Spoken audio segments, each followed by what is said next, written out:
huge Slovakian flag unfurled over the heads of their supporters away to our left-hand side. A reminder of the two teams again. Slovakia with points on the board already, unchanged from their win over Belgium. Dubravka in goal, Pekarik, Vavro, Skriniar and Hansko the back four. Kuchka, Lobotka and Duda in midfield. Shrans, Bozanic and Arslan up front. Four changes for Ukraine, including a change in goal. It is Truban in goal, Tinshuk, Zabanyi, Matvienko and Zinchenko the back four. Stepanenko, Rashko and Sudakov in midfield, with Yarmolenko, Mudryk and Dovbyk in attack. And we have an English referee for this game, Michael Oliver, supported by Stuart Bird and Dan Cook. The fourth official, Serdar Guyuziuk, is from the Netherlands, and Bastian Dankert of Germany is the VAR official. Of course, VAR played a crucial role towards the end of the Slovakian victory against Belgium, but although Belgium believed they were out of luck, the laws are the laws. Slovakia certainly worked hard enough to earn their win on a grey, damp day here in Dusseldorf. They must now follow that up with more progress in this competition against the Ukrainian side, who really can't afford to lose here. They did go through with 3 points in the previous Euro and eventually lost to England in the quarter-finals, but Courtney, with their goal difference, -3 already, they have a real risk of not even going through with 3 points. Yeah, they do, and you mentioned as well the fact that Ukraine have to win this game, so for me that sits into Slovakia's hands a little bit. I think they're electric on the counter-attack and the way that they play, and especially Ukraine as well. When I watched them, that second goal against Romania, their heads completely went. So look at Slovakia and think if they can get a goal on the board, get the first goals, does that then play to their strengths and give them confidence, and on the other hand make Ukraine think, here we go again. Both teams now in their pre-match huddles before kick-off. The focus will be on Group D over on Talk Sport later on. But here in Group E, can Slovakia come up with another surprise and ensure that Ukraine will be one of the early departures from UEFA Euro 2024?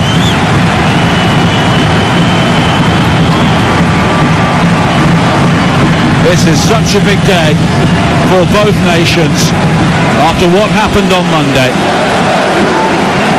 And it's Slovakia wearing all blue who will get the match underway. Ukraine wearing all yellow. And as the rain tumbles down in Dusseldorf, the atmosphere once again is tremendous between two passionate groups of footballing followers. And it's Slovakia who get the game underway, and very quickly they commit a number of bodies forward for a high ball towards the edge of the Ukrainian penalty area. It's cleared away for one back by Lobotka. Slovakia playing from left to right as we view the pitch in the first half, and they almost began that match like a rugby match with everybody lined up on the halfway line to charge forward to chase a high ball. Yeah, and I like it. That's intent to show, look, we've won one game but we're not content. We want to try and get on the front foot in this one, and I think it's the right decision, one for their confidence, but as I say, the fact that Ukraine are a bit of a wounded animal, I think if Slovakia can get the early goal, it's going to be fantastic for them and it'll set Ukraine on the back foot. And Francesco Calzona, their Italian coach, who also spent time as the interim at Napoli towards the end of the season in Serie A, has sent his team out again with the right sort of intent as Truban looks to play out from the edge of the Ukrainian penalty area. That was what caused them all the problems early on against Romania on Monday.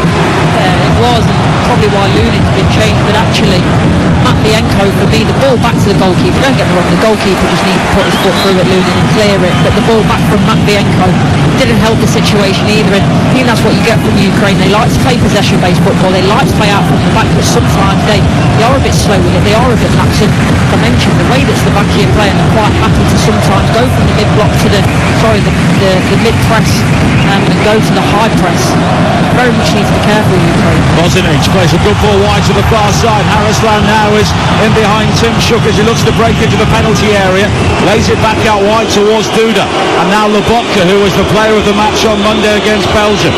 Now the veteran, Petkovic, into the penalty area on this near side. And he gets it back on the edge of the box from Kuchka, but it's come back and won quickly by Dovbyk for Ukraine as Mudryk tries to break over the halfway line. It's gathered by Skriniar, and Slovakia try and play it wide to the far side. They're left with Duda. Yarmolenko slides in with a very unnecessary challenge in these conditions on Harrisland and concedes a free kick.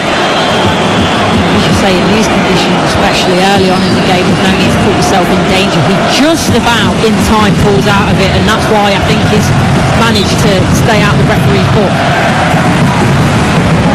And the captain, Andrei Yarmolenko, recalled for this game, but he'll be up against one of the livelier players going forward for Slovakia to help out the fullback on that side. And Skriniar, as we've already seen in the competition, can offer plenty going forward down the left, and he was heavily involved in the goal early on against Belgium on Monday. Big job for Yarmolenko, coming in, lots of experience, involved in 5 of the last 8 goals for Ukraine, but obviously aging, and I think they've probably got to use him a little bit sparingly. Yarmolenko has now played in all 4 of Ukraine's European Championships. They played in 4 successive tournaments, including the first one when they were the co-hosts back in 2012. As Kuchka tries to break on this near side, the right, closed down by Zinchenko, and Petkovic has the opportunity to hurl a long throw towards the edge of the penalty area. Goes short this time, and it's dug out by Strands back towards Petkovic, who was obviously going to be offside, and it's a free kick for Ukraine with 4 minutes played on TalkSport 2, and it's still goalless in the rain in Dusseldorf. That's one of those cardinal sins. The fullback is looking across the line. You can see clearly he's offside, and especially in such a good position now. It's a shame for Slovakia to waste possession. Slovakia going into this tournament with very few people believing they could do anything in this group. They were in top 5 in the qualifiers alongside the likes of Gibraltar and Malta, but they only lost twice narrowly to Portugal during their qualification campaign as Yarmolenko chases a long ball forward for Ukraine on the far side, but he is flanked offside, and it will be a free kick to Slovakia. It's the right idea from Yarmolenko. It's something that Ukraine didn't really have in that Romania game. They wanted to pass, play through the third, but didn't have that out ball, and nearly times he's run well, but just strays offside by half a yard, but it's certainly somewhere that he can exploit. And Sergei Rebrov, who is of course a legend in Ukrainian football as both a player and coach now, and Andrei Shevchenko, his strike partner in that very good Dynamo Kyiv team in the late 1990s, is now the president of Ukrainian football, hoping to guide their nation's football side through some very difficult times at home as they try and play the ball out on the edge of the penalty area once again, and this time Brashko was able to play through the press, and Mudryk plays it wide to the far side, and Chimchuk is forward now from fullback with Yarmolenko on his outside, the crosser looking for Dovbyk. Petkovic hammers the ball straight up in the air. Zinchenko supporting Dovbyk inside the area. Schranz though does well to get his body between Dovbyk and the ball, and he wins a free kick inside the Slovak penalty area, and it's still 0-0 with 6 minutes play. Yeah, he does extremely well there, just to feel the foul, know that it's coming, take it, just take a bit of pressure off Slovakia, but that's better from Ukraine. Actually in the game against Romania, they did quite well initially down that right hand side. Obviously a change of personnel today, but same old story in terms of when they get in that right wing area, the ball coming in just isn't good enough, and for all their possession against Romania, Ukraine, the quality in the final third was very, very poor, and it started a little bit similar. Well, some big names have been left out today by Rebrov. Lunin, Konoplia, Stepanenko and Shugankov were all mainstays in the qualification campaign when Ukraine conceded only 10 times in 10 games overall. that they allowed 3 goals for Romania within an hour of their opening game in the championships. They came through the playoffs, having finished behind Italy on the head-to-head record in England's qualification group, and they were a goal down against both Bosnia and Iceland, but eventually won those playoff games 2-1. So they showed resilience, and they will need plenty of that here today. Schranz comes forward now, finds Harislan for Slovakia. Good turn from him. The only cross into the area, looking for Bosnic beyond him, and claimed by Anatoly Truba. Such a shame about the cross, because initially the build-up was exquisite. The little turn outside of the foot, getting half a yard, pushing the ball forward, and then the ball in the box is too close to the goalkeeper. Needs to have a bit more curl in it, just to bring it away to the goalkeeper and into Bosnic. But again, it's a positive start from Slovakia. Ukraine now have 3 goalkeepers with relatively little experience, all fewer than 20 caps after the time when Paratov was the number 1 for years and years. But Truman, who had a very good season for Benfica, 17 clean sheets in the Portuguese league, he has got the nod above Andre Lunin of Real Madrid today, who had roles in the opening 2 goals, certainly against Romania, that he won't have looked back on with much fondness.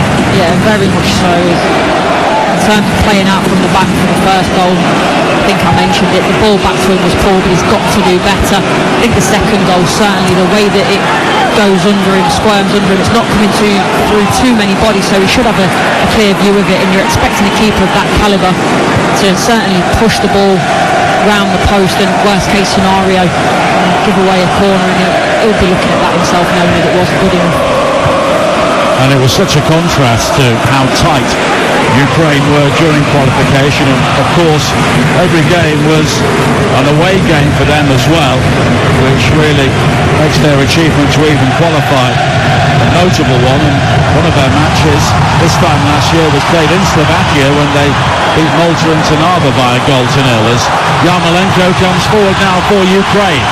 Down the right-hand side, looking for Timshuk inside the penalty area, but it was overhit in the end and gathered well by Martin Dubravka of Newcastle.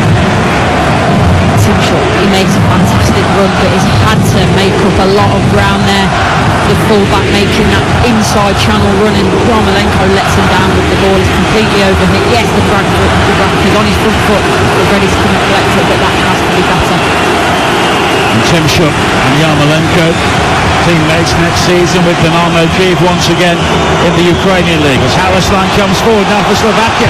Tricky running to the penalty area, and the shot towards the near post is blocked by the legs of Truba.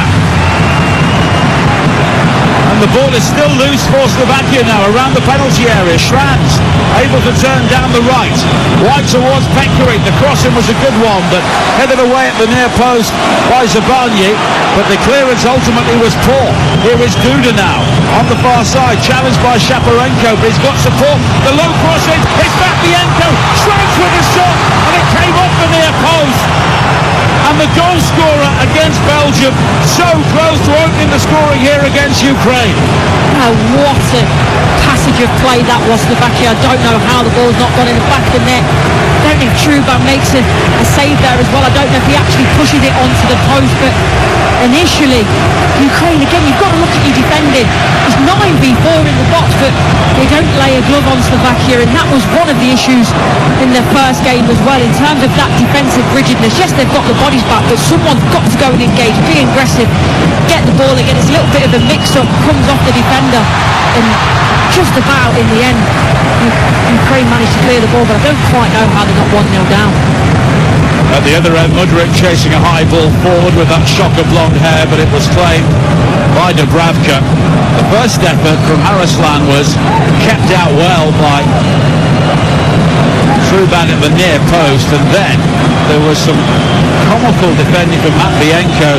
Tried to hammer the ball clear, hammer the ball into his own face, and it broke for Schranz. Now Pekaric with another high ball, swirled into the penalty area. Harislan will gather down the left, finding Duda now on the edge of the penalty area.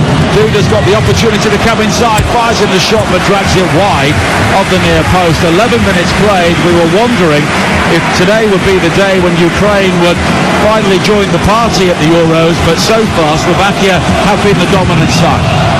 Yeah, they haven't. Going back to that initial ball, the initial shot rather, Harrisland, absolutely fantastic, takes away 4 players. Just getting the benefit of the replays. True Banners, I thought, did make the save at that near post. It's a massive save, and to come in, replace Lunan, make a save that big so early on, it'll do his confidence the world of good. It was actually a deflection on the volley as well from Schranz. And Truban, I think it hit him in the stomach, but it was just a case of making himself big at the near post for the second time in a matter of moments. But really, Courtney, they should have done their homework. They know that Harrisland will just get down the left. He'll either swing in the early cross or he'll come inside and shoot, because that is his game. Yeah, and I think especially early on, don't let him in the box. You know that when he receives the ball, he's not in the box, and that's when you've got to be aggressive. You can afford to make the foul. As soon as then he starts drifting into the box, you know that you can't, touch him. Tim Shook now coming forward down the right in towards Dolphin. The cross was just behind him, but it will be recovered by Shaparenko on this near side, the Ukrainian left. Now Zinchenko. Sudakov. Square again. Brasko with the curler, and it's straight at Dubravka.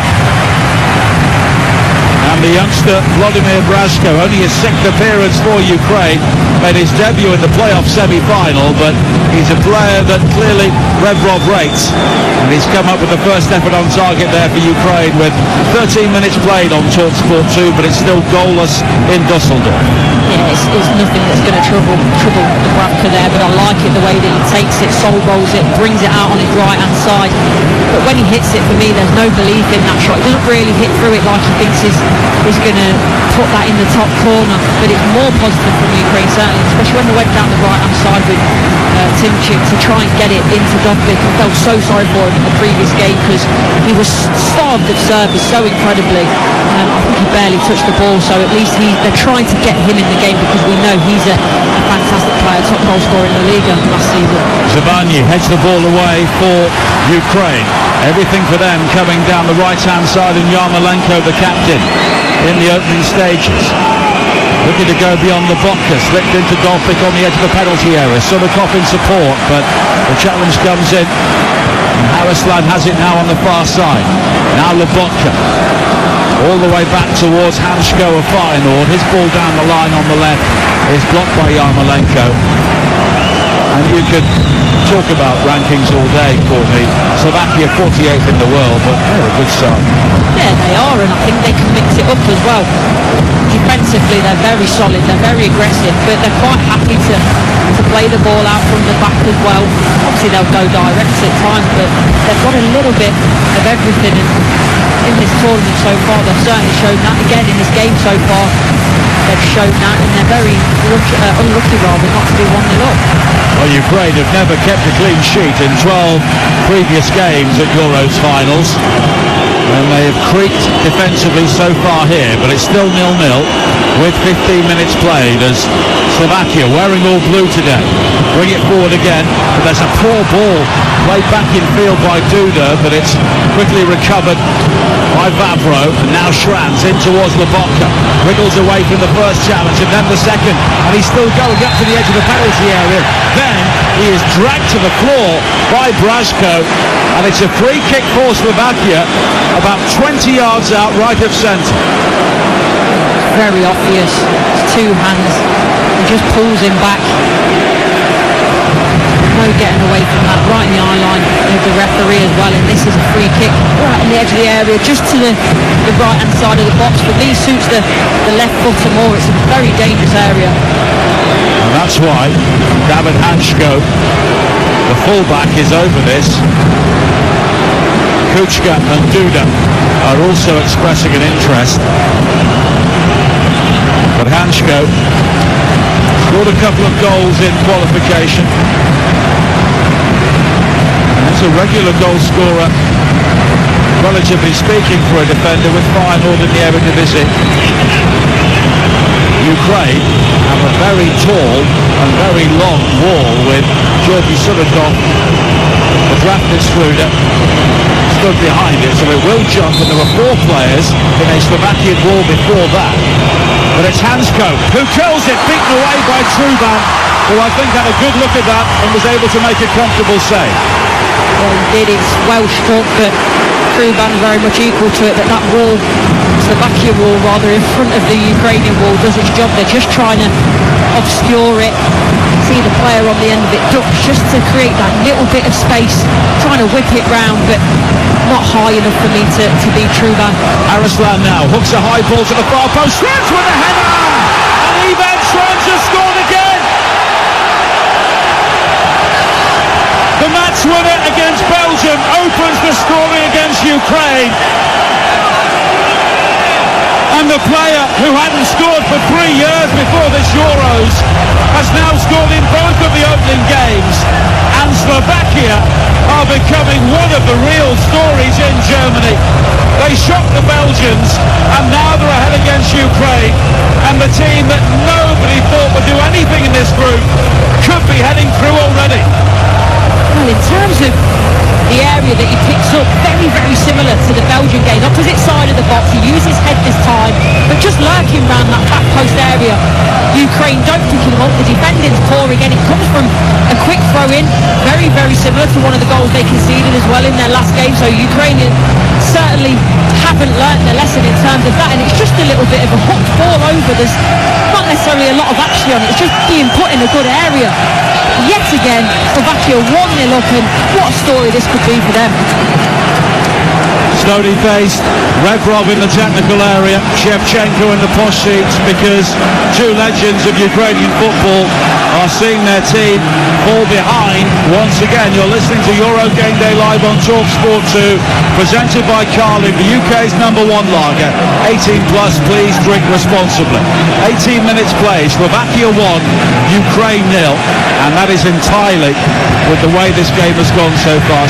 Slovakia have been the dominant side. Yeah, they have. They've had the more shots, they've looked the more dangerous, but yet again, you look at how Ukraine set up, and they've got so many players back. The players there are ready to defend. It's not that they're getting caught out in transition necessarily, but in terms of that concentration and the organisation and the willingness to go and press aggressively just isn't there, and it's really poor goals conceded for them.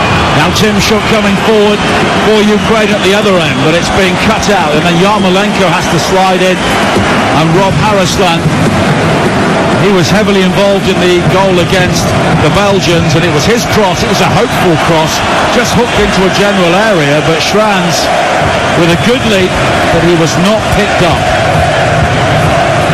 And Ivan Schranz joins Germany's Jamal Musiala as the only players with 2 goals so far in the competition.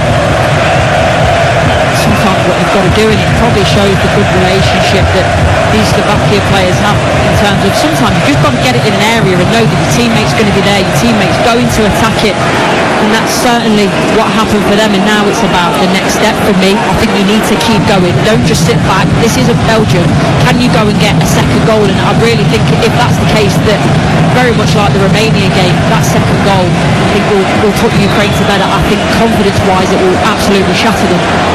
Well, Slovakia have never won more than once at a major tournament, but they're looking in pretty good shape here with 20 minutes played.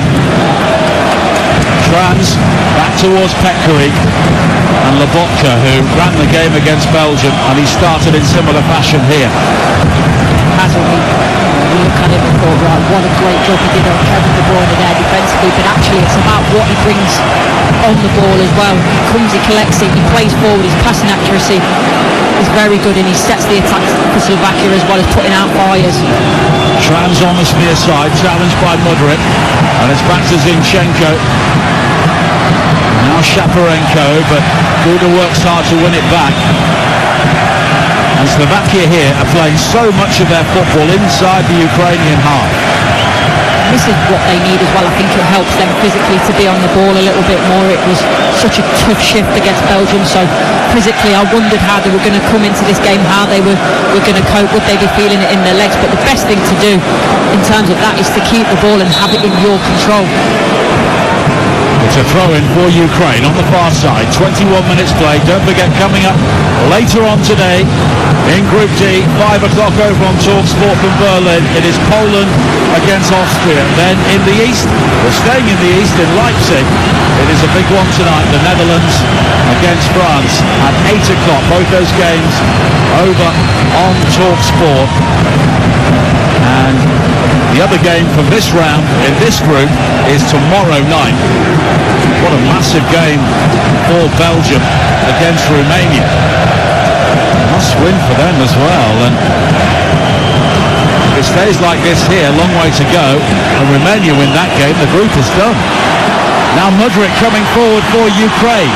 He's got plenty of yellow shirts in support, but he goes for goal, and he gets right underneath it, and he almost picks out the second tier behind the goal.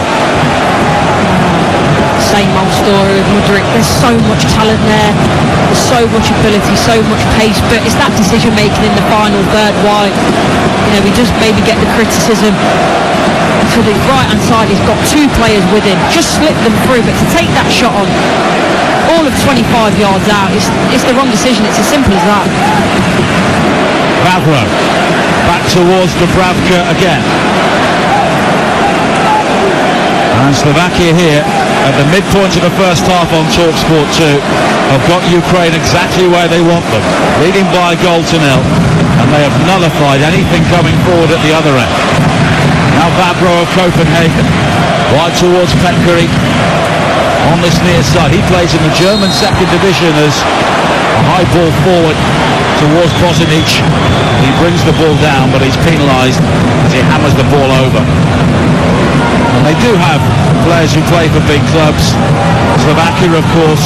Dubravka played on a number of occasions for Newcastle in the Premier League this season. Skriniar's at PSG, Lobotka at Napoli, but they've also got a number of players under the radar in European football, playing the second division in Italy and Germany, and also in their home country where they don't have a fantastic pedigree domestically at the moment, but they've all come together and there's a sense of real togetherness.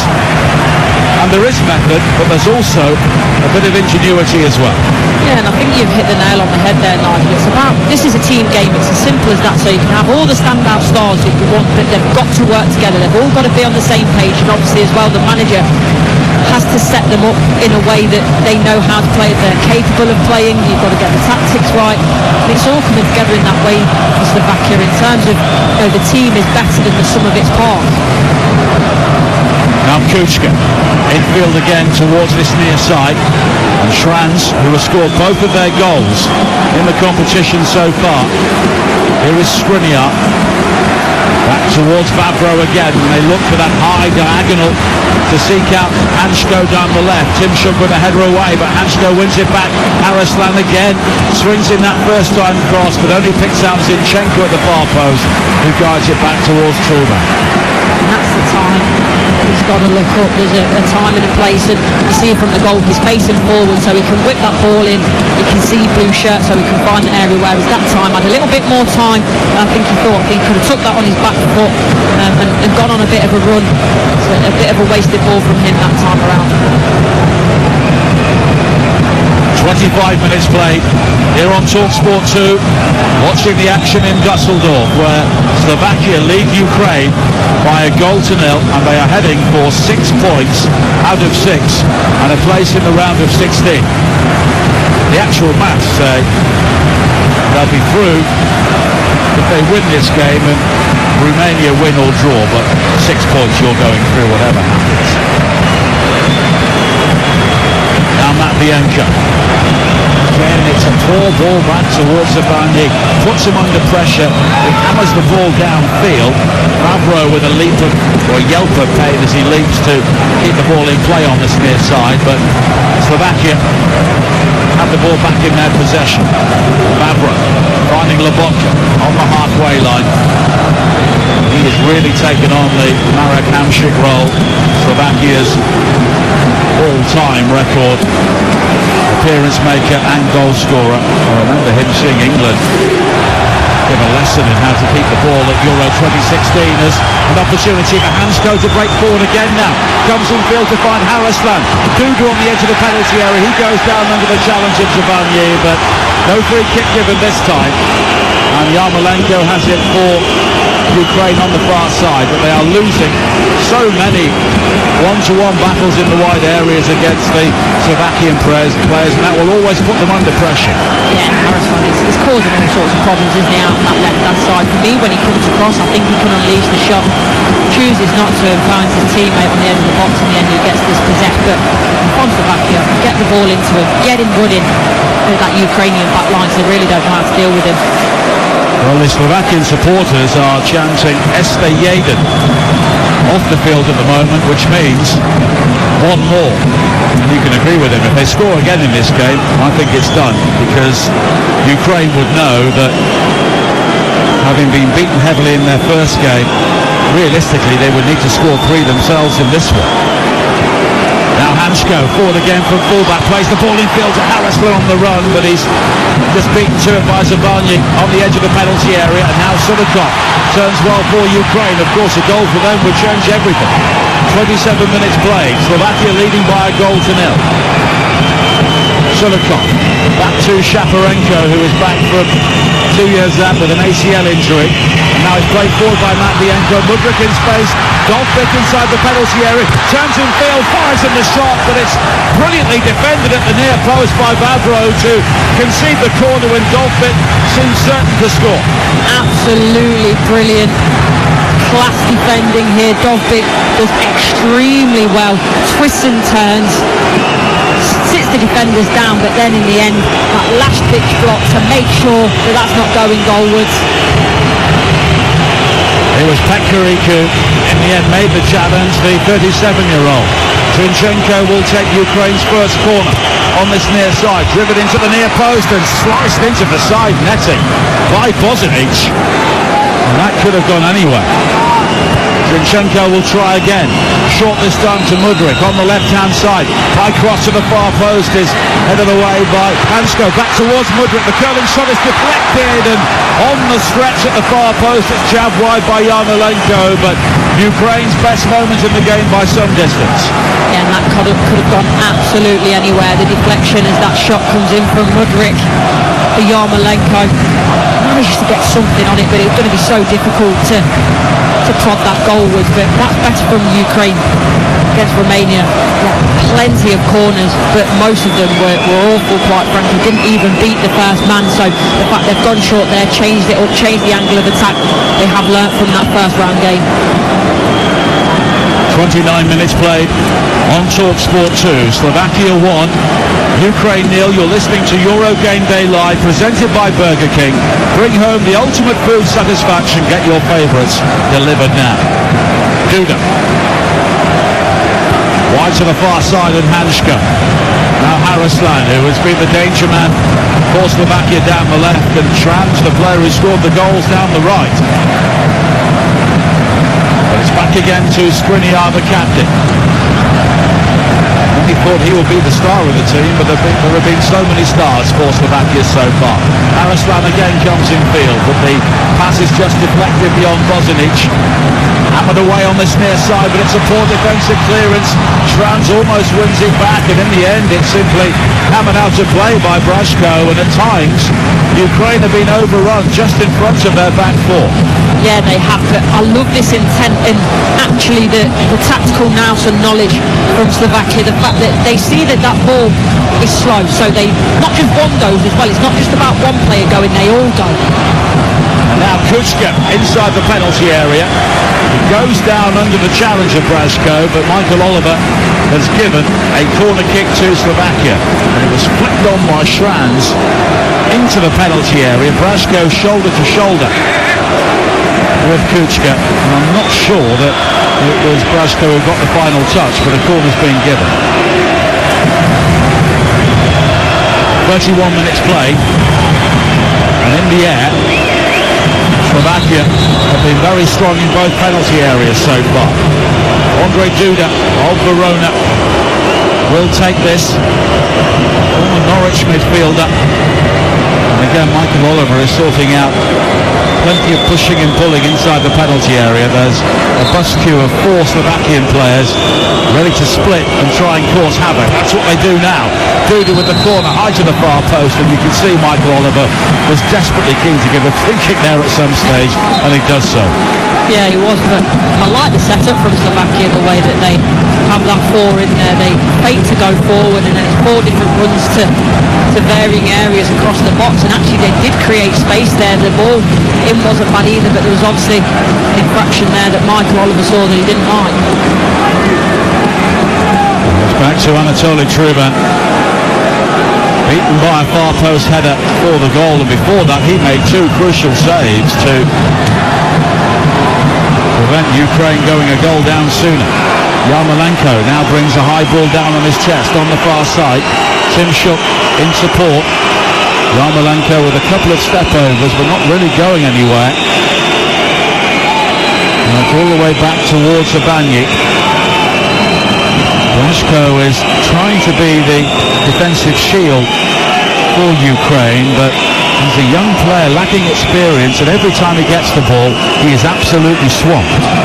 Yeah, he is, and Ukraine as well for me not moving the ball quickly enough there. It's a fantastic ball out to Yarmolenko, but then goes back, step overs, there's no intent on the ball, and by that time Slovakia have got back into that defensive shape that's so difficult to break down.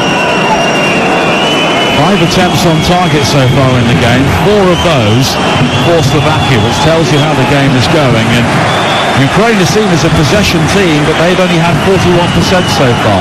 They lost 3-0 against Romania with 71% possession. I think that's the only time, or since the Octostats have started anyway, that a team has lost by 3 or more goals and having 71% possession. Yarmolenko coming forward now, slips in towards Dolbik, the back heel towards Yarmolenko. It's cleared away initially, and now Tymczuk with a low effort off the far post. It comes out to Mudryk, it's blocked. Now Zinchenko inside the penalty area, and the flag is up for offside, and Ukraine inches away from the equalising goal. And this time Dubravka grateful for the assistance of the far post. He certainly is, and he's celebrating with his defenders.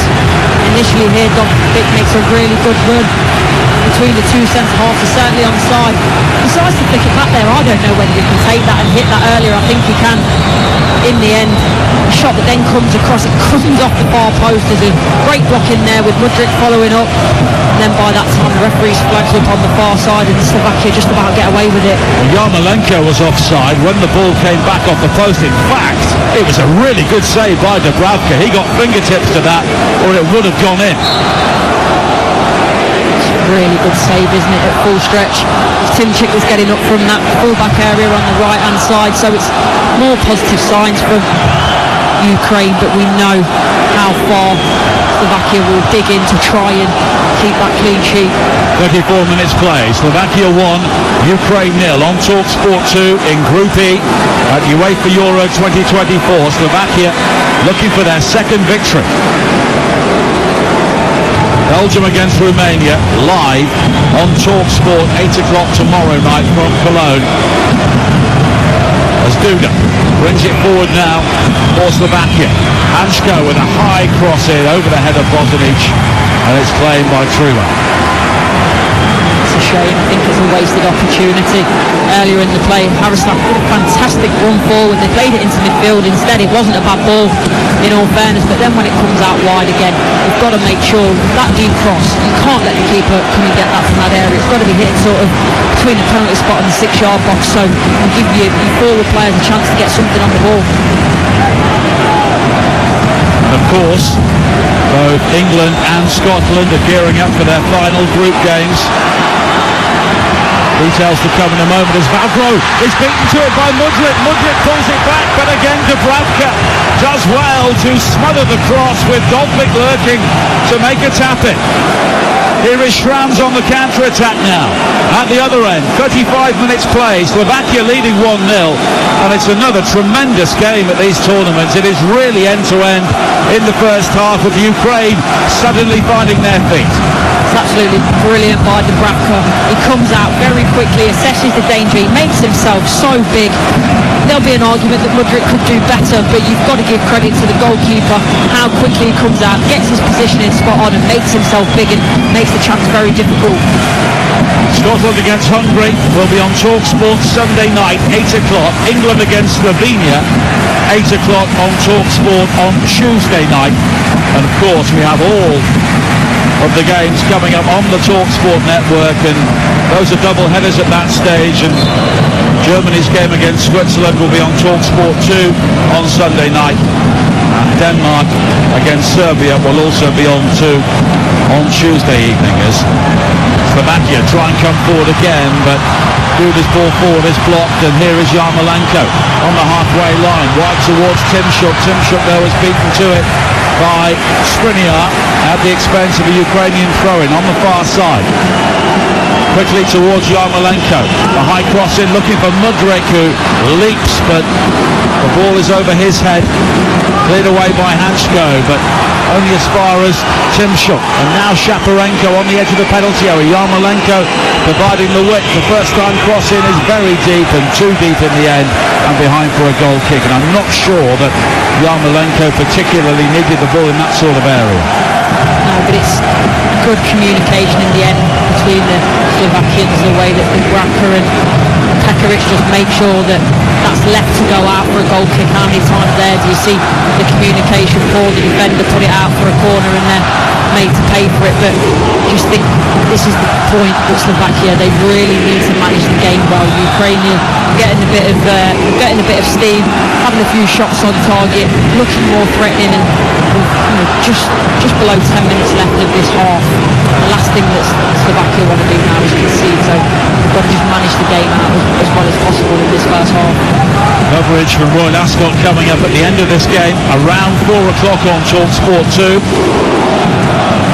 I'm sure the weather is better there today than it is in Dusseldorf. The rain continues to team down, but the pitch is playing pretty well.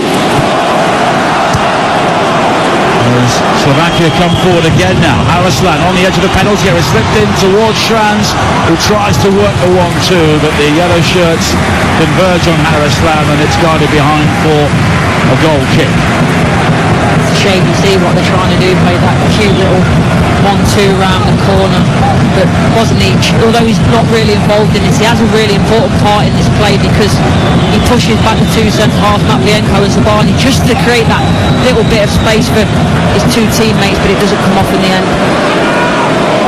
Now Zinchenko having to play as the left back because Vitaly Mikolenko of Everton was injured in the final warm-up game in Moldova.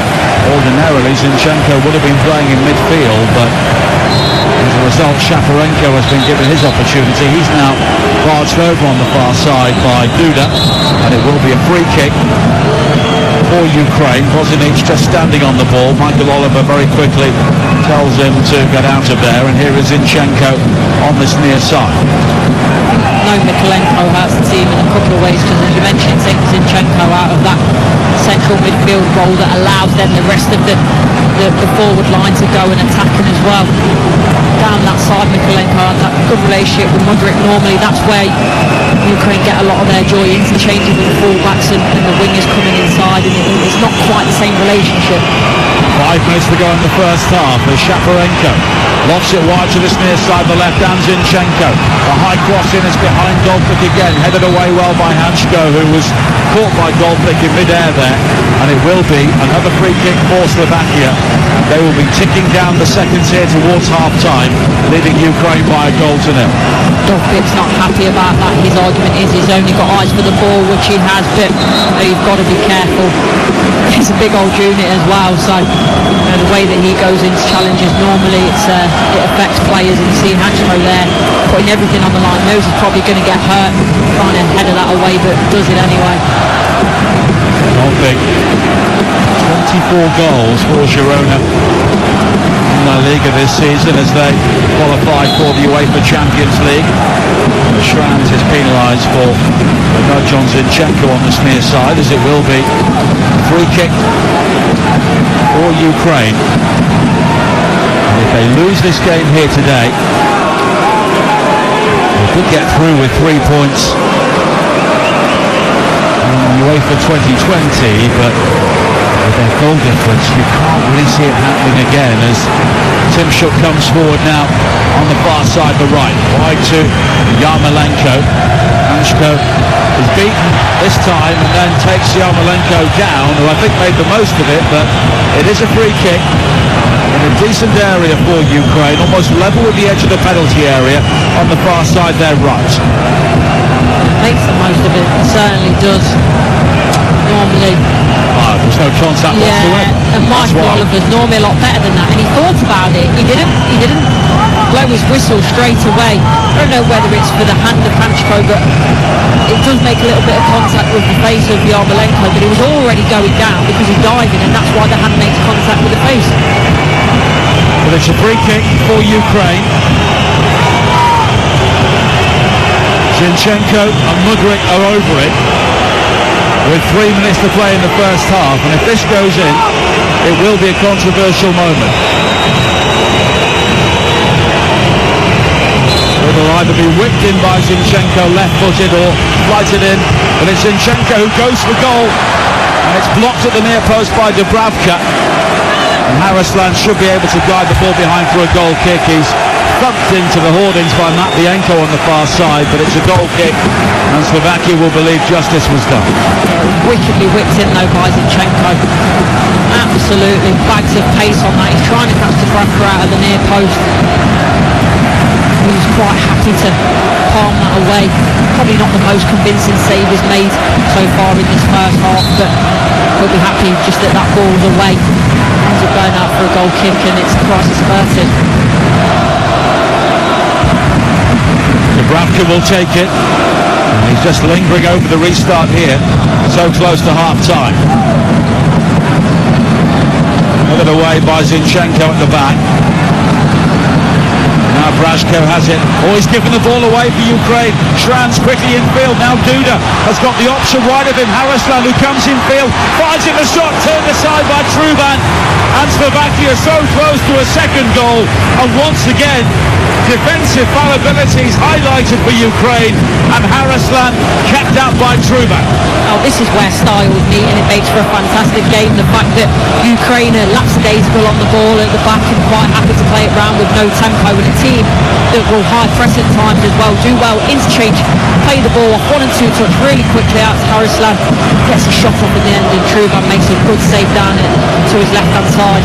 Well, styles make fights, that's what we always say, and Duda will take the corner kick here as we tick towards the final minute of the first half.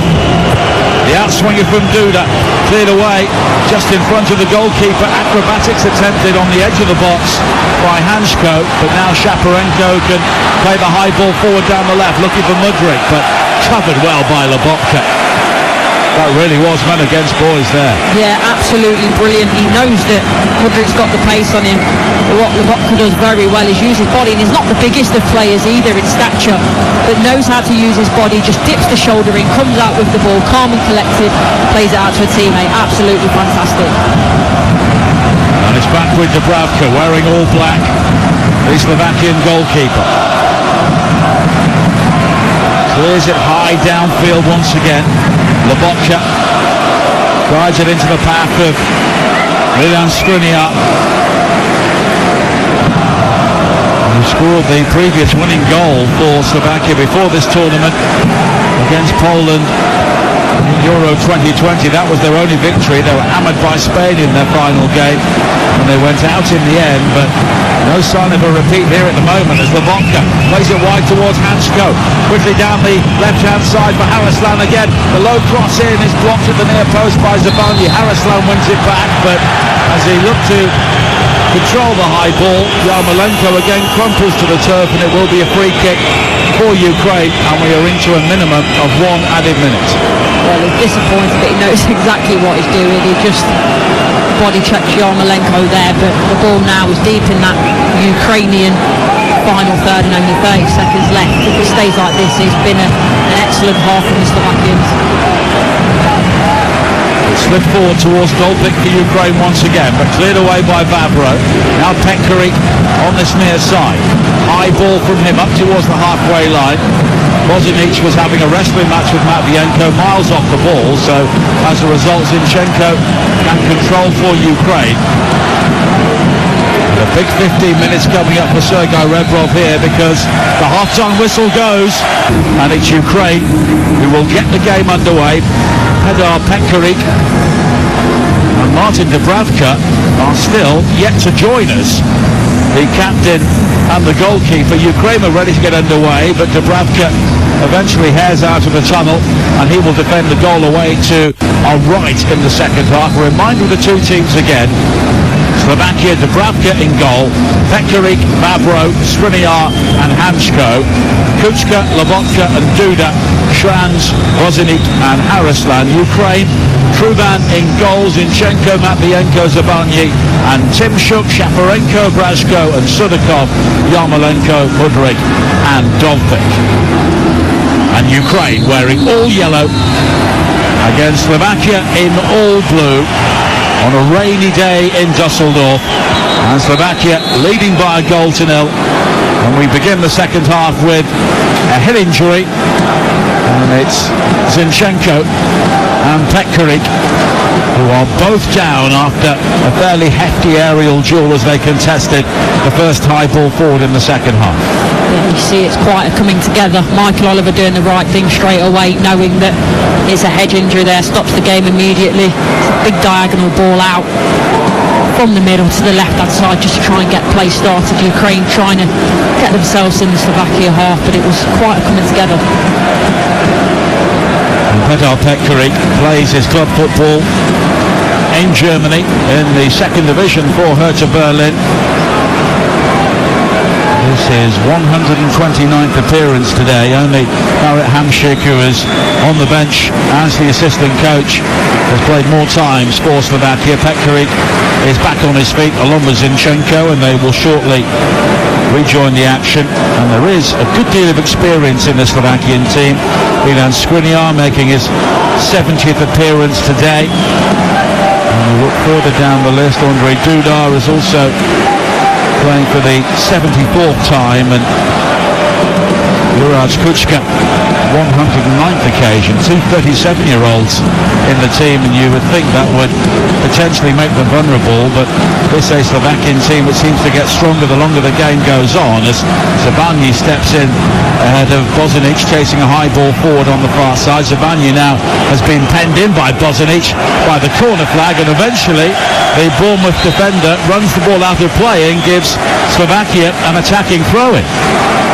Again, it's just lapsadaisical why he has to turn back to his own goal there, put himself under so much pressure. I mean, it's great work, don't get me wrong, from Bozinic. I love to see that from forward players, but it's a Ukrainian error in that defensive area once again.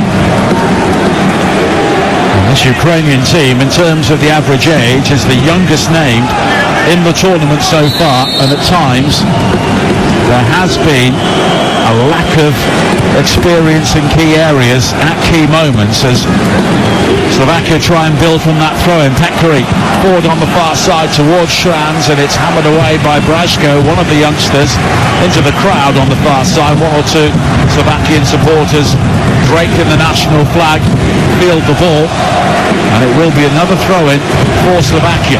3 minutes into the second half, they lead by a goal to nil. Shranz finding Pekaric again. Shranz, the goal scorer, on the far side. Back to Vavro, who digs out the cross high in towards Bozinic, who was wrestling with Zabanyi once again, and he's the player penalised by Michael Oliver, and it will be a free kick for Ukraine.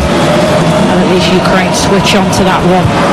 That time they're throwing in the first half, they completely switch off, they let runners run off their back shoulder, and that's where the goal comes from. They defend that one a lot better.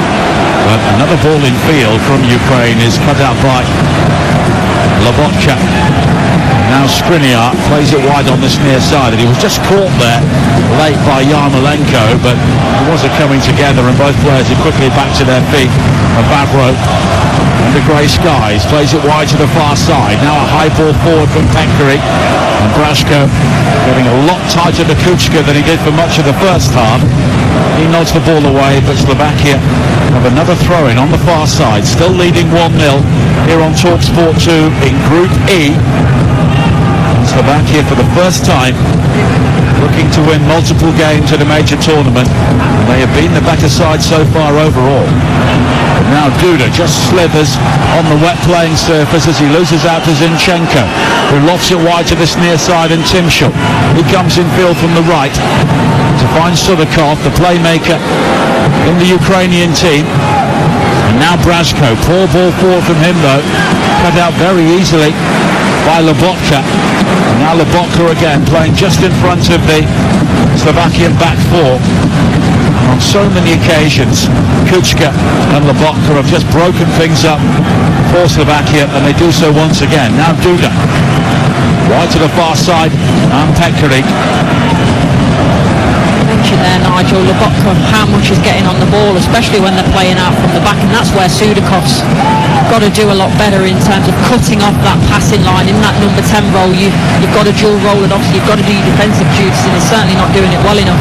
Anško into the path of Bozanic, who looked to link up with Haraslan on the near side, but the first time layoff was overhit, and it will be a throw-in for Ukraine by the corner flag in their left-back area on this near side, thrown down the line, looking for Dovbyk. Dovbyk has been wrestled and then fouled by Skriniar, and it will be a free kick for Ukraine again, who have made very little impression on the Slovakian penalty area in the opening 5 minutes of the second half. Or none. As they come forward on the far side now with Mudryk, who's smartly away from Pekkari, and he can use his pace. Early crossing, looking for Dovbyk with a header, never got hold of it. It bounced off the side of his head. It was loose inside the 6-yard area before Vavro volleyed clear. It's a really good opportunity. I thought he'd do better with it. As you mentioned, Nigel, he doesn't catch it with his forehead. He just wants to head that back across the goal where it's come from. It comes off the side of his head. And Slovakia make a bit of a hash, but managed to get away in the end. Nodded forward by Zabarnyi, looking for Dovbyk again, but it's cleared by Anško. Here is Timshuk though for Ukraine. Shaparenko with a low ball, and it's allowed to run by Yarmolenko looking for Dovbyk, but here is Lobotka now for Slovakia, having his shirt pulled. Good refereeing by Michael Oliver. Look to see where the pass went from Lobotka. He was hauled down by Mudryk, and play will now be brought back for the free kick, but it was Mudryk with the cross in a few moments ago, and Dovbyk unmarked. I think he was maybe trying to pick out one of the midfielders coming in behind him, but for a player who's been in such good form at club level this season, why don't you go for goal? Yeah, exactly, absolutely no idea. It's actually good from Mudryk. There's a little nutmeg in the build-up. He digs a good ball out as well. The quality into Dovbyk certainly been better today, but I just don't know why Dovbyk's heading that back across goal into an area. Yes, you're looking for it to go in. It might drop to a teammate, but the fact that he's actively looking for a teammate to send the ball backwards, it seems very odd to me. Vavro now for Slovakia, wide to the far side. 7 minutes into the second half. Slovakia 1, Ukraine 0 in Group E. This would leave Slovakia with 6 points and Ukraine with none. Lobotka, great ball forward now to find Anško in space down the left-hand side. Haraslan in support on his outside now. Haraslan looking to go to the byline beyond Timshuk, and the low cross towards the near post is claimed again by Truban, but it was far too easy for Slovakia to unlock Ukraine there. And now a terrible crossfield ball from Yarmolenko straight to Kučka. Kučka though has been held up and challenged by Braško, and on the counter-attack it's Mudryk now down the centre. Dovbyk ahead of him on the edge of the penalty area. Dovbyk though driven wide by the pace of the pass, may have to deliver a cross. He's got support from Shaparenko. On the outside is Zinchenko. It's driven low. Shaparenko sweeps in the equaliser for Ukraine, and they have finally arrived at UEFA Euro 2024. And it's one of the midfielders who delivers. Shaparenko, who had so long out with an ACL injury, shows what that goal means to him. An excellent finish. It's only his second international goal, but in the circumstances, it is absolutely priceless for Ukraine. It is Slovakia 1, Ukraine 1. Well, it's a good goal, but unusual from Slovakia, the way that they lose the ball. I wonder if there's a bit of fatigue now setting in, but Mudryk does extremely well. Makes the right decision this time in terms of laying that ball off to Dobbik on his left-hand side to keep it alive. It's a good ball in the box by Zinchenko. 12 yards out, in line with the penalty spot. Shaparenko, it's a wonderful finish. He doesn't hit through it. He just passes it into the back of the net. It's coming back across him, where it's come from. It's a good finish, and Ukraine are backing it now. Ukraine's first goal of the tournament, the first time Slovakia have conceded 9 minutes into the second half. And it's the Dynamo Kyiv player who brings some order to proceedings for Ukraine. It's a really good finish as well. Been good today. Got in front of everything that's been at him, and even though he flings himself down to his right hand side, despairingly he can't reach the ball because of how accurate that finish was from Shaparenko. 1-1, and we are set up for a brilliant second half now. As Brashko comes forward now, finding Sudakov for Ukraine. Yarmolenko has got support on the edge of the penalty area from Mudryk. And here now is Tymshuk. Tymshuk with the cross in, headed away at the near post by Anshko. It's recovered by the ponytailed Mudryk, and now the goal scorer Shaparenko. Back to Sudakov. And Zabani on the halfway line, in which the Ukrainian fans, we can hear really for the first time since the match got underway, gathered primarily behind the goal away to our right, and they had a very good view of that goal from Shaparenko. I always talk about moments in games, and I keep thinking about Tymshuk when Harrisland gets free down that left-hand side, and I think he defends the ball really well, just enough so the fact that the ball comes in isn't good enough. Truban can come and collect it easily, and then a couple of minutes later Ukraine are equalising. I think if it's 2-0, it's certainly a different game. I can't see Ukraine coming back with it, but they keep themselves in the game, they get the goal back, and now Ukraine are the ones with their tails up with the confidence. This again really that Ukraine have to win. A point would not be a terrible result for Slovakia. Harrisland now, infield again towards Duda, but he has lost out. Bozanic tries to win it back, but now Shaparenko with a crossfield ball wide to the far side, the left, and Mudryk. Shaparenko was caught late there, I think, by Harrisland after he played that. The play continues. Yarmolenko now on this near side, the right. Shaparenko only just getting back to his feet, so Zabani goes all the way back to Truban. And you're listening to Euro Game Day Live on TalkSport 2, presented by Carling, the UK's #1 lager, 18 plus. Please drink responsibly. And Mikola Shaparenko suggesting he was caught in the face there by Michael Oliver. There is an apology from Duda of sorts, but they will restart with a drop ball for Ukraine. What will Slovakia do now? Once again, they led for a long time. This time, unlike Belgium, Ukraine have found a way back into the match. I think it's certainly a different game. You know that Ukraine are going to keep pushing and make sure they try and get themselves ahead with 3 quarters imperative for them. Right now, I think the physicality of the game against Belgium is just starting to set in the legs for us. France now fires a shot in from the edge of the penalty area. The rebounds to Yarmolenko. A reminder, Ukraine came from 1-0 down to win both playoff semi-final in Bosnia and the playoff final against Iceland, which was played in Wrocław in Poland. Of course, they had to travel around various points of the compass to play their home games in the qualifiers in Slovakia, Poland, the Czech Republic and Germany. They were all host nations for Ukraine, of course, unable to play matches at home due to the conflict in their homeland at the moment. 58 minutes play. Slovakia 1, Ukraine 1. Zabani with a long ball forward, seeking out Goldbeck, who's in space down the right-hand side, closed down by Vavro. He's got support though from Shaparenko. Shaparenko up towards the edge of the penalty area. Square to Brashko. Here is Sudakov now.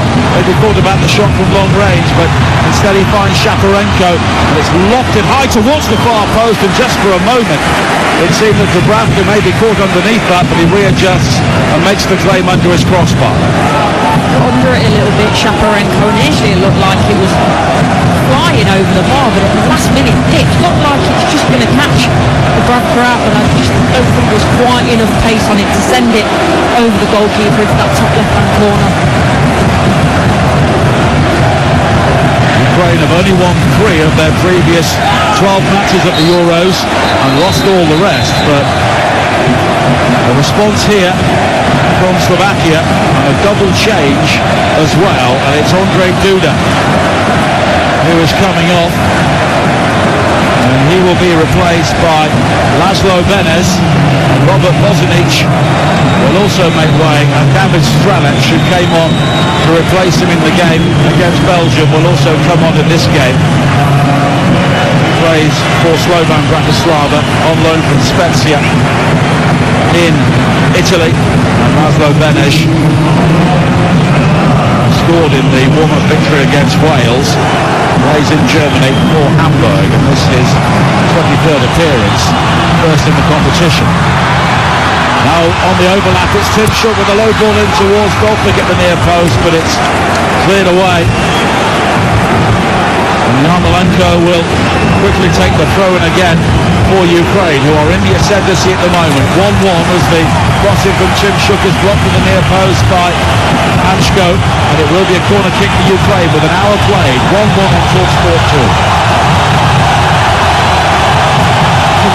There, going over to take the corner, trying to round the fans.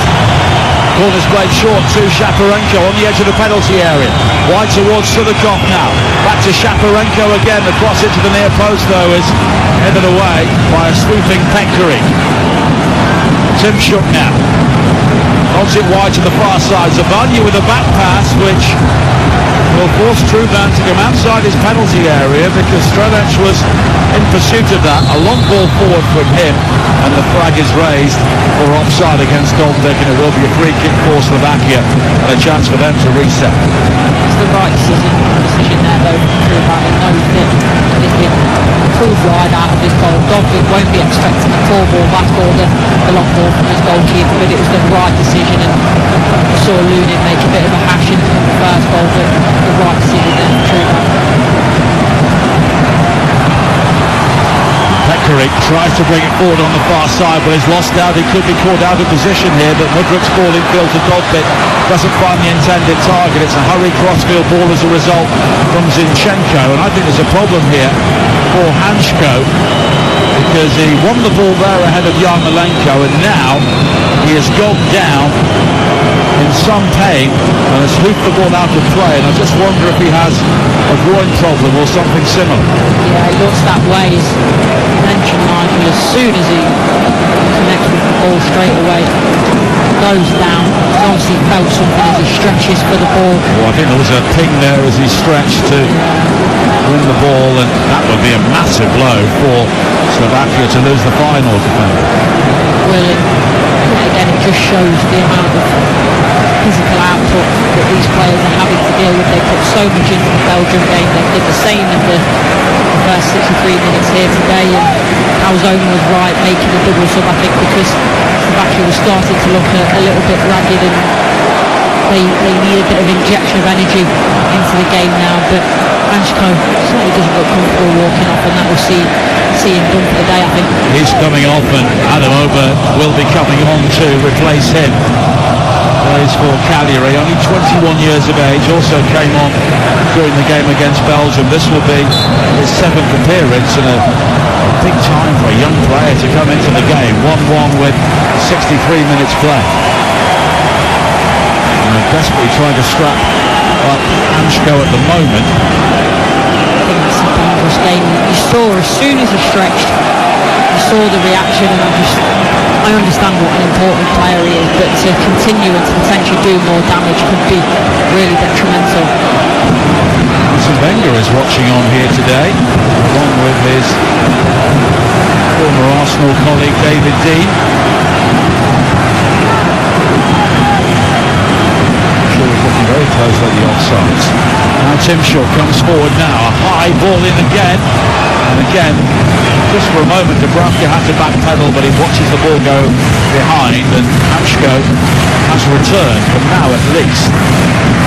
Sort of usually left side to the pitch with looking at Ukraine, either Yarmolenko, or even so what I'd probably do, I would probably come like, let me switch sides, let me get at him, because you know full well he's not going to be able to keep pace with him anyway, let alone with an injury.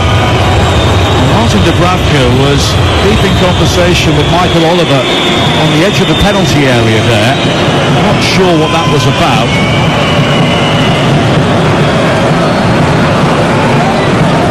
Now Michael Oliver is speaking to one of the UEFA officials on the sideline.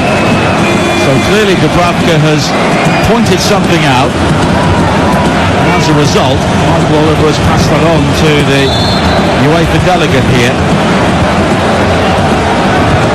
And now Dubravka clears downfield, it skims off the head of Yarmolenko, but Slovakia have offered nothing going forward since the equalising goal from Shaparenko.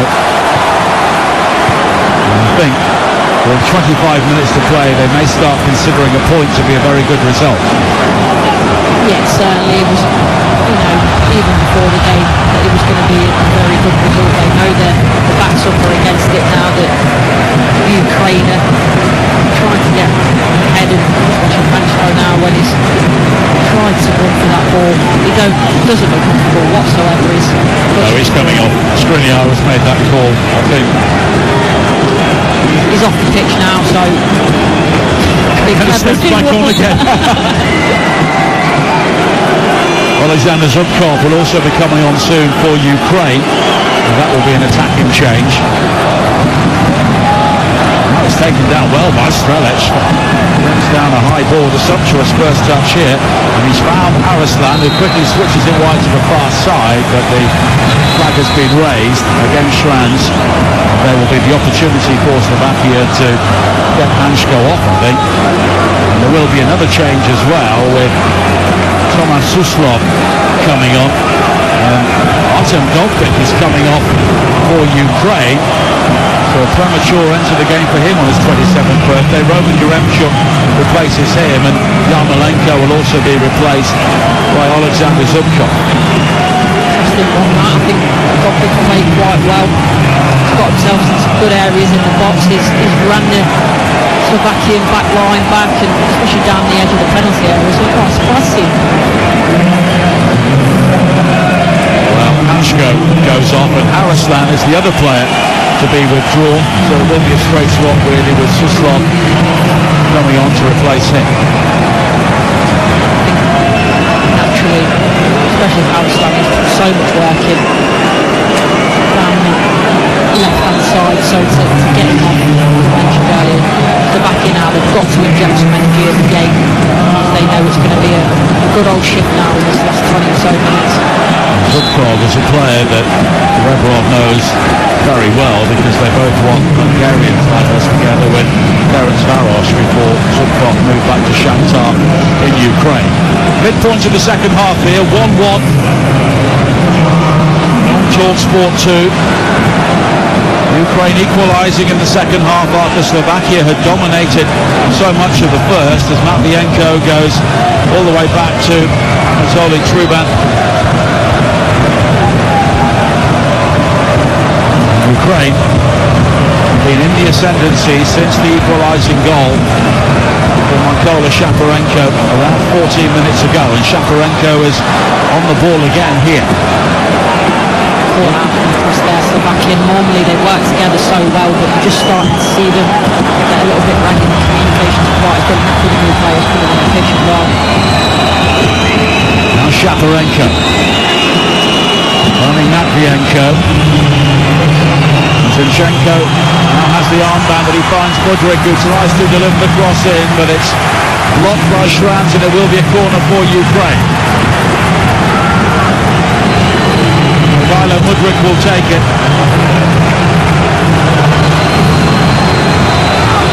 Yarmolenko came on to turn the playoff semi-final for Ukraine against Bosnia.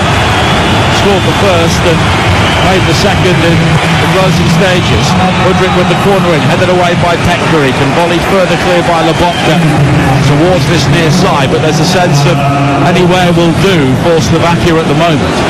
Yeah, where it was quite calm and considered in the first half, they clear it away, then maybe also be able to compete for the second ball and then keep it completely different now. We can't blame Slovakia for that. Physical outputs are catching up with them, and it's Ukraine are also starting to show their quality and play more how we expected to see them in this tournament. Zubkov is flagged offside as he chases a high ball forward on this near side, and it will be a free kick for Slovakia. You're listening to Euro Game Day live on TalkSport 2, presented by Burger King. Bring home the ultimate food satisfaction. Get your favourites delivered now. 20 minutes to play. Slovakia 1, Ukraine 1. Realistically, a point would be enough for Slovakia, at least as one of the third place teams. The way the other groups are shaping up at the moment, their goal difference of course is very good, unless they got absolutely hammered in their final game when they meet Romania in Frankfurt on June the 26th, and Ukraine play Belgium, and we'll see what happens tomorrow night over on TalkSport when Belgium play Romania. But Ukraine v Belgium maybe must win for both. We'll have to wait and see. Certainly thrown up what I would say a lot of surprises in this group already, and it will go down to the wire. 2 minutes now left. Ukraine to find a goal for Slovakia. Hold on, I think they've probably weathered the worst of the storm now. They're just starting to look a little bit calm, Slovakia. Get a bit of time on the ball, although they give it away there first. Lobotka was looking to find Suslov, but here is Shaparenko on this near side Ukrainian right, but the youngster Obet comes across, and it will be a throw-in for Ukraine. Of course, it's basically knockout football now for Scotland and Hungary, live on TalkSport on Sunday night. Scotland with that draw against Switzerland, no, a win again will put them on 4 points, which would probably be enough. And then on Tuesday, England already have 4 points. They will meet Slovenia in their final game. That's also live on TalkSport. We have coverage of every single game, all 51 of them, across the TalkSport network. Coming up later on, over on TalkSport, Poland against Austria, followed by the Netherlands against France from Group D, as Suslov wins a free kick on this near side, conceded by Timshuk. Slovakia have looked a bit more weary the longer this game has gone on, and it's a natural result of that for them to try and slow things down here, and they know a point is still an excellent result for them, having already got 3 on the board in the opening game against Belgium. But it's also in the back of your mind, maybe, look, if we can get another goal, we're through. Yeah, it will be, and they won't stop, but I think very much more so now they will pick and choose their moments, especially with knowing that Ukraine will come forward, they'll commit bodies, because for Ukraine they'll want the 3 points, so I just think they'll be a bit more pragmatic as to when they go forward. Obert now, on this near side, Zubkov comes back to make the challenge, and Obert pushes him over, and it will be a free kick. 18 minutes to play in Dusseldorf. It's Slovakia 1, Ukraine 1 on TalkSport 2. And we're back to Royal Ascot with Lee McKenzie and the team at the end of this game. Now Zabanya. Towards Truban once again. Ukraine managed to at least stay in the game in the first half, when at times they were pretty poor, but Slovakia had chances but couldn't make the most of them, it seems now. And now an opportunity for Timshuk on the counter-attack on this near side. The low cross though was cut out by Obert. He finds Suslov, who tries to spin away from Zubkov. And Suslov now looking to right the challenge of Zubkov, and that's what he's done. The ball's played in field It's a high ball wide towards the far side from Benez, but he's found Petkovic in space down the right. That's the counter-attack that Slovakia were looking for. Petkovic lets fly into the body though of Zinchenko, but it spins out to the far side again, and there's an opportunity for Kuchka to try and pick his way into the penalty area, but it's won back again by Ukraine. Mudryk with the ball forward, and now Yaremchuk spins away from the challenge of Skriniar, and he can break forward now for Ukraine, finding Mudryk. Mudryk with the shot, hits the near post, I think, and it's controlled by Skriniar, and it will be cleared away by Lobotka. That was overly helpful by Yaremchuk rather. I think he needs to either play that ball earlier into Mudryk, or he needs to take it on himself, but Yaremchuk was fuming with Timchuk earlier on, and he goes down the right hand side, and I get why, because he wants that ball whipped in behind that defensive line first time. Timchuk doesn't, he takes a touch, then Slovakia end up going up the other end of the pitch. They should do a little bit better with that initial ball across to the right hand side. It's a bit overhit, but then turnover of possession again. I think Ukraine should be doing better with that. Yaremchuk, even though Mudryk does hit the post, I think he makes the best out of a poor ball from his teammate. It was comfortable for Dubravka. It hit the outside of the post, and I think he had it covered. They are underway in the World T20. England winning the toss and choosing to bowl against South Africa, who are yet to get off the mark in the first over. And we have 15 minutes to play here. And it's still Slovakia 1, Ukraine 1. Slovakia leading at half-time, but Ukraine coming back strongly in the second half.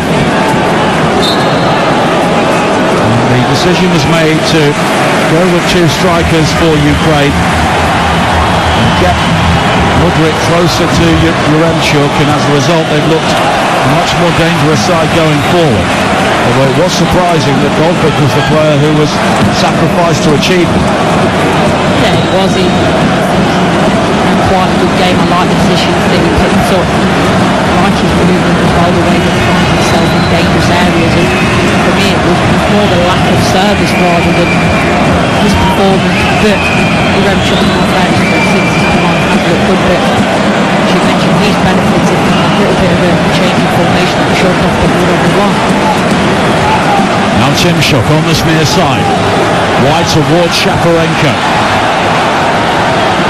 Zubkov makes the further run wide to create the width. He's now found by Yaremchuk. Yaremchuk inside the penalty area now. Back towards Zubkov again. It's all very tight though with three Slovakian shirts around him, but he's managed to find Shaparenko. And now Praško going square again to Matvienko, who's scored. Sudakov on the edge of the penalty area, fires in a shot which takes a deflection off Vavro. Zubkov keeps the ball alive, and then Shaparenko challenging inside the penalty area. And a Slovakian player has gone down, but no free kick has been given. It was Suslov who went down, and now play has been halted by Michael Oliver for treatment for Tomáš Suslov. Initially, to me, it looked like a foul. I don't know whether Michael Oliver then played the advantage because Slovakia came out with the ball, but in that position, they're going to want the free kick to slow the time down. Maybe wrong.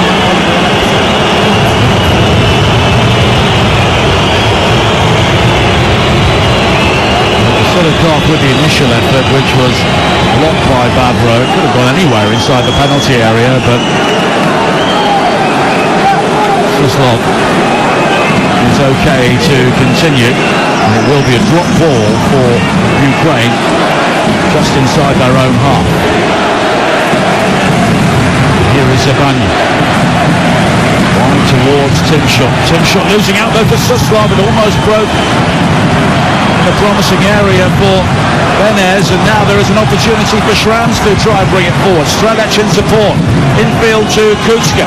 Now Strelec finding Benez, and Lobotka. Good football from Slovakia. Here is Odber with the ball into the penalty area, but heavy touch on this near side from Laszlo Benez. It's cleared away by Ukraine, but Slovakia do have the throw-in, and that's the sort of counter-attack that Francesco Calzona has been looking for.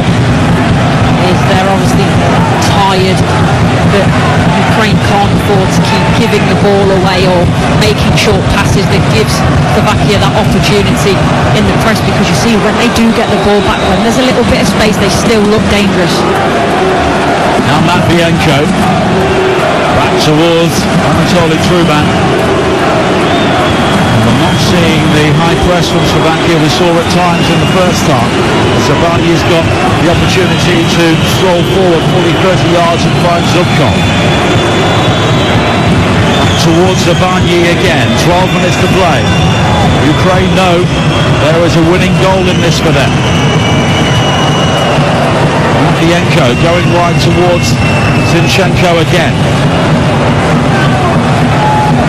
Slovakia, I think they're living off fumes, one or two of them after playing in the Belgian game as well, as Shaparenko plays the high ball forward for Yaremchuk, who brings it down and scores brilliantly. Roman Yaremchuk with fabulous control, and a calm finish for Ukraine, and that is the goal they were looking for. Yet again they have come from behind, and they are very much alive and kicking at Euro 2024, and Roman Yaremchuk, the player who came on to replace Artem Dovbyk, has justified Rebrov's selection there. Ukraine have turned things around with 10 minutes to play. Slovakia 1, Ukraine 2. Well, look at this, by the way, from Shaparenko. Scored one now, he's made one now, and I love the position that he picks this ball up in between the lines. No Slovakia player near him. What he managed to do, he gets on the half-turn. It's a lovely little lofted ball into Yaremchuk. I didn't know whether he'd missed his chance. When that ball comes over his shoulder, thinking, can he hit it first time? But he brings it down expertly and then just totes it past Dubravka. That is a wonderful, wonderful goal. And what a big goal that is for Ukraine. And Roman Yaremchuk delighting Sergei Rebrov. Well, Rebrov knows what it's like to score big goals for his country, and there is a massive one for Roman Yaremchuk. And Ukraine, who were really on the brink at half-time, now lead by 2-1 with 10 minutes to play. And he felt it was coming. It's been all Ukraine in the second half. Obed coming forward now for Slovakia. It's cleared as far as Lobotka. And now Kuchka back onto his left foot, square to Benez. And Lobotka again. It's wide to Penkarik on the far side. Infield to Kuchka, and now the shot on the turn from Strelec never really got hold of it, but it's only cleared as far as Lobotka. And Lobotka working it wide again towards Trams. The high cross in from him is nodded clear by Tim Shook at the far post. Now Obed once again. Suslov down the left-hand side. Manages to dig out a deep cross which is headed towards goal, but there was no real power or direction behind it, and it will drift behind, and it's a goal kick for Ukraine. And all of a sudden they are looking at the watch, and there is 8 minutes to play and they lead 2-1. Not a bad passage of play. There's good impetus, and as you would imagine, urgency from Slovakia going a goal down. They want to try and get the equaliser as quickly as possible, but I just think as much as the heads want to, the legs aren't following. The lactic acid is building up. They're struggling to get round the pitch the way they did in the first half, and maybe they're starting to think about the chances that they missed, especially in that first half. 2 minutes, a completely different game, but 1-0, it's always precarious, and it's going to bite them. Well, Roman Yaremchuk spent the season on loan at Valencia from Club Brugge. Didn't score a goal for them after March. His last 3 goals have all come for his country.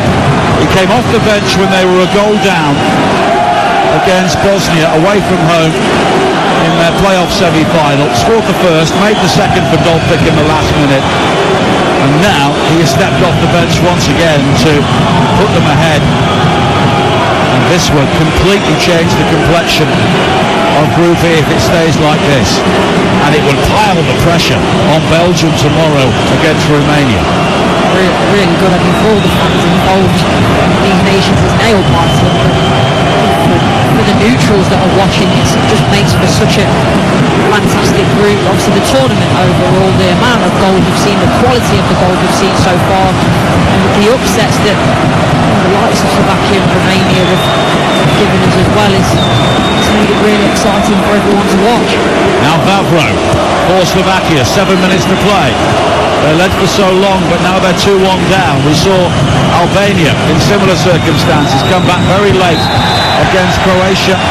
And now Yaremchuk, having come on and scored, receives a yellow card for a rash challenge on Milan Skriniar. And it's a free kick here for Slovakia, about 25 yards out, left of centre, but they can get the big men forward. Position, and that's the last thing that Ukraine want to do, is give Slovakia a little bit of hope, give them good opportunities, as you say, to get the big men up from the back and compete for this ball that's going to be flown into the box. First yellow card of the day from Michael Oliver in the 84th minute. Free kick for Slovakia, chasing the game with 6 minutes to play. Kučka is over it, and it's Kučka who hits it, gets right underneath it, high into those Slovakian supporters behind that goal.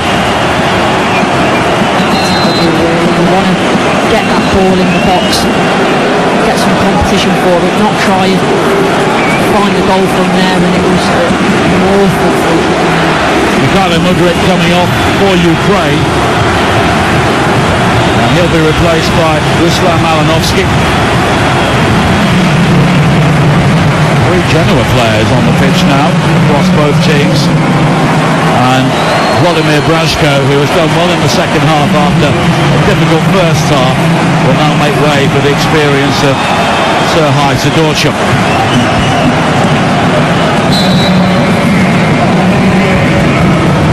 Those are defensive-minded changes now from Red Rovers. They just look to put the two experienced players at the heart of midfield and see this game out with less than 5 minutes to play. Slovakia 1, Ukraine 2. And it's been another thrilling afternoon. Mr. Bravka with the hurry up now, plays the ball out, and they got lucky there, Slovakia, because it was work between Zubkov and Yaremchuk on this near side, and in the end the flag goes up against Yaremchuk, but the defending there was not convincing. No, it wasn't. I think that's been the story though, hasn't it, for Ukraine?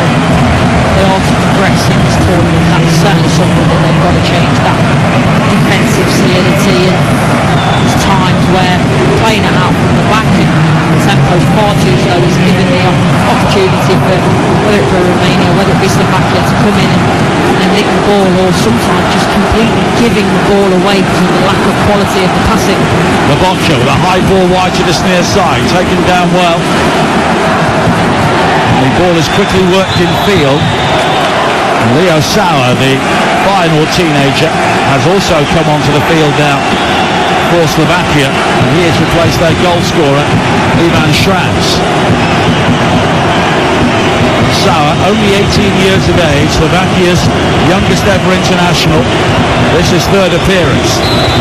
Free kick on this near side, which Benez will take. Benez whips it high in, Truban is able to fist the ball clear, and it will be a throw in to Slovakia on the far side. The last free kick that we saw that flew over the crossbar, at least it's given that Ukrainian defence something to think about. Now Lobotcha, wide to Ober on this near side, and a flailing challenge from Zubkov, doesn't win the ball. Ober plays a good ball into the area looking for Strelec, who tries to poke it towards goal, but he was under pressure from Matvienko, and it only finds the side netting, and it's a goal kick. Yeah, does really well there. Initially didn't know whether he was going to get caught. He was running really quickly into that, didn't know whether he was going to fly into the challenge, but he just managed to slow down just in time and shattered the ball out for a goal kick. Roman Yaremchuk with the archetypal good feet for a big man to score the winning goal at the moment, and delighting Rebrov in the technical area and Shevchenko in the dignitaries box. Two sublime touches initially, and it's so difficult, by the way, to bring that ball down when it comes over your shoulder, because you lose the flight of it, you only see it briefly, so to bring it down that sublimely, and then the second touch as well, just to to dink it past the Braka. Two excellent touches. Slovakia now for Slovakia. The 89th minute, they're 2-1 down, having led at half-time. Now Sauer. Challenged though by Tim Shook. And it was Sauer who got the final touch, and it will be a throw-in for Ukraine. And of course they have so many people displaced around Germany due to what's happening at home, and they are many people's favourite other team during this Euros for obvious reasons. It did seem at half-time that they may be exiting rather meekly, but they have roared back in the second half and shown some real character.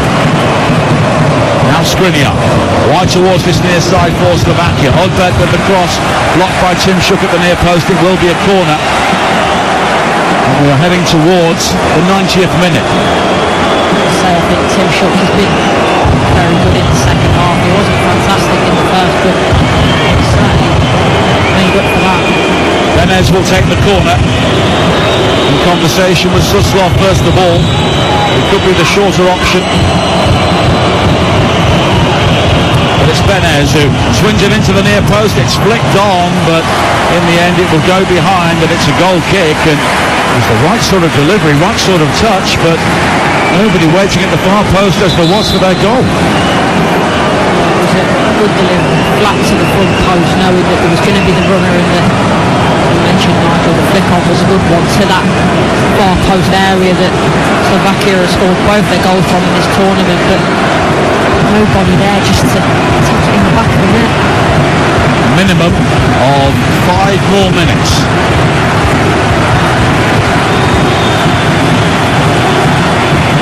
So there is still time here for Slovakia as Tim Shook and Matt Bianco will guide it back to Truban.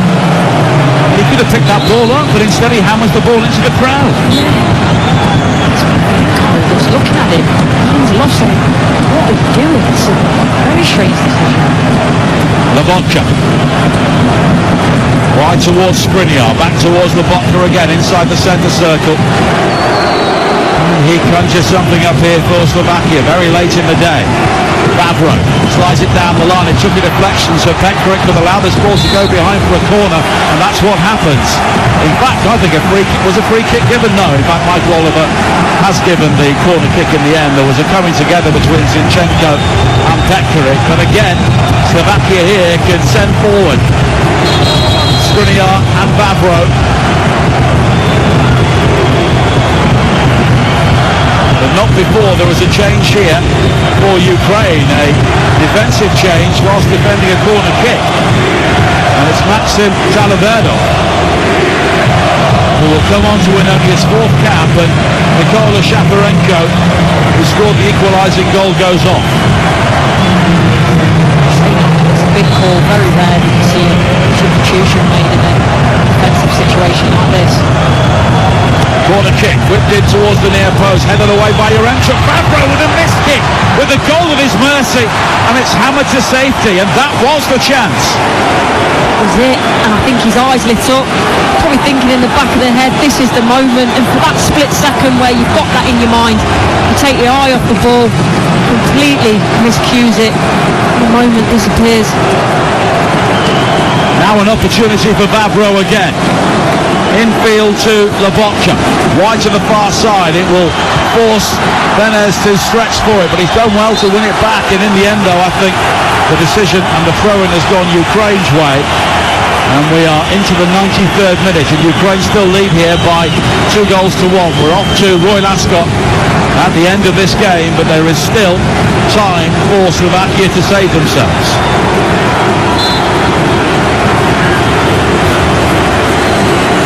These are big moments for Ukraine.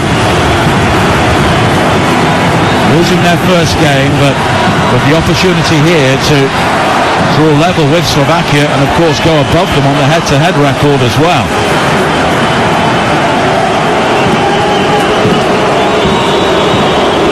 Revrov is urging his team to remain compact. Skriniar on the halfway line, launches it forward now, headed away by Tim Shook. It'll be controlled by Sidorchuk, who just hooks it up towards Yaremchuk, who holds it up well and finds Sidorchuk as well for Ukraine. Slid down the line for Zubkov, but overhit Gathered again by Skriniar. Into Lobotka. Clever flick around the corner from him. Now Odbert. It's worked wide to the near side by Benez, but Sauer can't gather. And Ukraine have it. And I think Sidorchuk here was maybe looking for the corner flag, but in the end runs out of room, and it will be a throw-in. 2 balls on the pitch at the moment as well. I knew exactly what he was thinking there, try and get the ball to the corner, but even though he's come on as a substitute, he seems to have the legs to be able to glide into that corner. Odbert for Slovakia. Eye to the far side, looking for Suslov. He will now gather, and he cuts in field towards the edge of the penalty area, but Zinchenko with an important challenge. Now Vavra. Square towards Lobotka. 90 seconds or so of added time to play. Sauer, the 18-year-old, onto his right foot. The cross in is deep, headed away by Zinchenko though. And now Lobotka.